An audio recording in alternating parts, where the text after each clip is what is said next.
तिच्या मायला ह्या डोक्याच्या. मित्रांनो ऐका, एखादी औषध आहे का सांगा बरं ज्यामुळे डोकं खाजणं कमी होईल. 1 मिनिट, टकलं करून घेऊ का डायरेक्ट? नको नको, तुम्हाला विचारलं तुम्ही नाही म्हणणार. मला माहिती आहे तुम्ही मला टकलं कर म्हणणार, पण मी करणार नाही. कारण कठीण करण्यापेक्षा टकलं करायला जास्त पैसे घेतात, म्हणून टकलं करायचा विषय कॅन्सल. चला आपल्या मुद्द्यावर येऊया. आता तुम्ही विचार करत असाल की भाऊ रोज लवकर उठतो, काय करणार?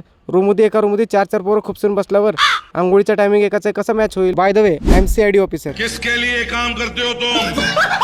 तुम्ही चॅनलला सबस्क्राईब केले का नाही हे तपासायला आलो. जर नाही केला असेल ना तर एक मर्डरचा गुन्हा दाखल होईल तुमच्यावर. एका मित्रांना लाडू आणले होते, बॅगमध्ये लपवून ठेवले होते, म्हणून मी एक लाडू काढून घेतला आणि खायला चालू केला. देणार नाही म्हणजे मी काय खाणार नाही का? तसं मला वाटतं माझ्या नशिबामध्ये जिकडून तिकडून घोडेच लागले. मग काय, मला रोज घेऊन जाणारी बस आज मला न घेता सोडून गेली. मग काय कंपनीला सुट्टी नाही, दुसरी बस आहे ना. कंपनीला जायच लागेल भावानो. कंपनीला नाही गेलं तर पगार कुठला पडणार? तू सुधार जा. तर मित्रांनो, माझा मित्र गजानन पांचाळ, त्याच्या मी आयुष्यामध्ये कधी नीट बोललो नाही.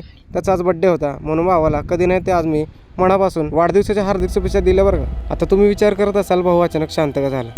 मित्रांनो, आपण मुलं आहे, घरच्या काही इकडल्या तिकडल्या अडचणी असतात. हा थोडीशी मेहनत जास्त करावी लागेल, कारण आजच्या युगामध्ये स्ट्रगल खूप जास्त आहे. त्यामुळे त्या स्ट्रगलसाठी एक पहिला पाऊल उचलतोय, थोडा सपोर्ट करा. तर चला भावांनो, आजचा राम राम घ्या आणि भेटूया आता उद्याच्या ब्लॉगमध्ये.